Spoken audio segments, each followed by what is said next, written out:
Hey wrestling fans, Brian Crazy F and True Wrestling back at you with this week's Monday Night Raw review for 1/10/2011.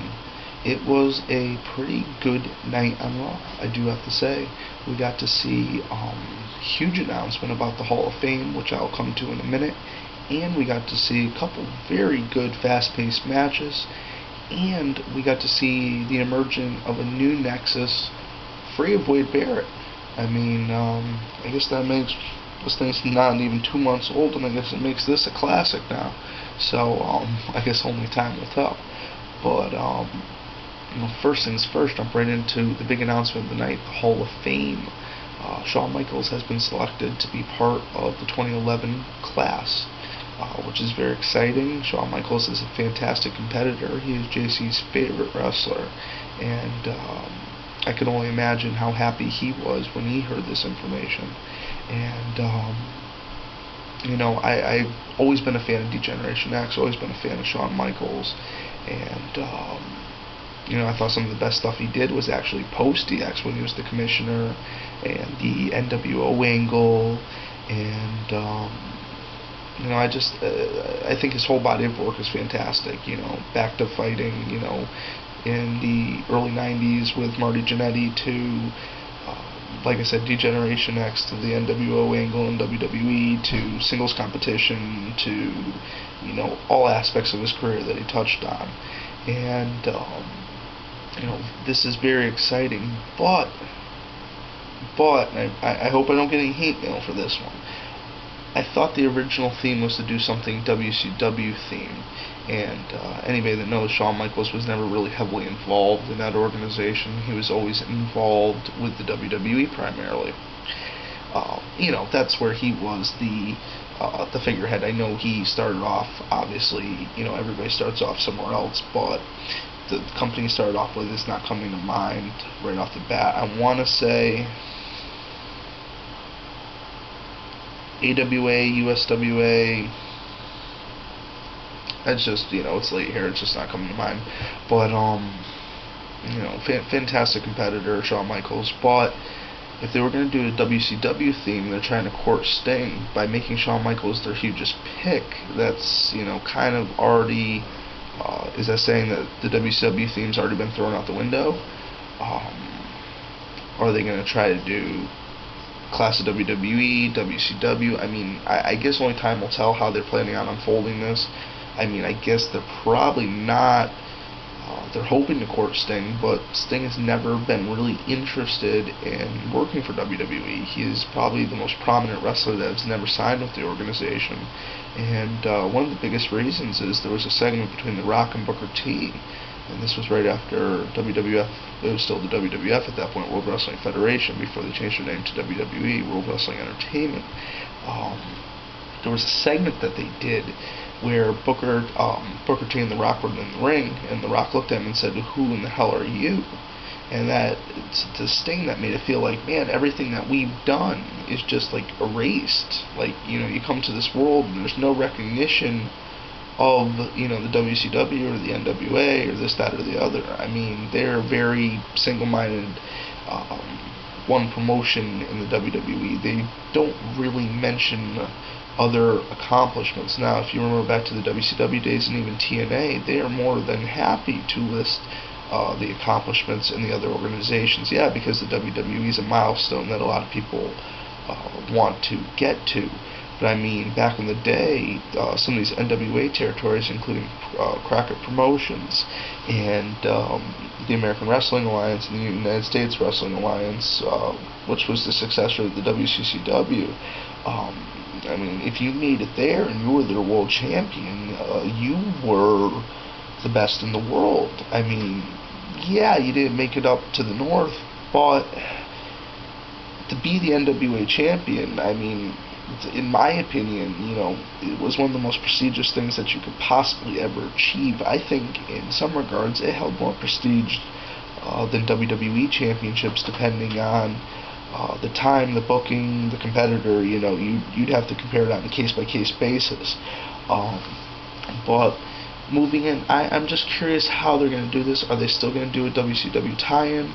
Are we going to see just a purely WWE event. I guess only time will tell as weeks unfold. We are starting on the road to WrestleMania, so we will find out. First match of the night, we saw R-Truth go against Alberto Del Rio in another crossover match. I think the WWE is feeling very confident in doing these crossovers. Alberto Del Rio was victorious yet again. It's great to see him on Raw and SmackDown. For those of you that don't know, find out, watch your tapes. Dos Caras Jr. in Mexico, fantastic competitor.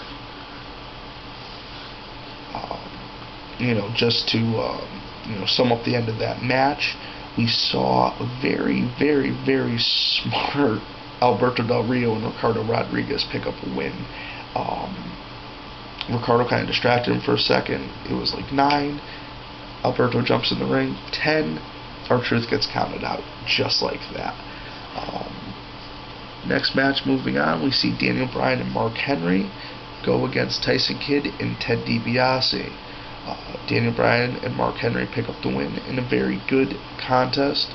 The Bellas celebrate afterwards. I mean, both those girls are on that guy. Maybe I should grow the beard out a little bit more. But, my wife would get angry.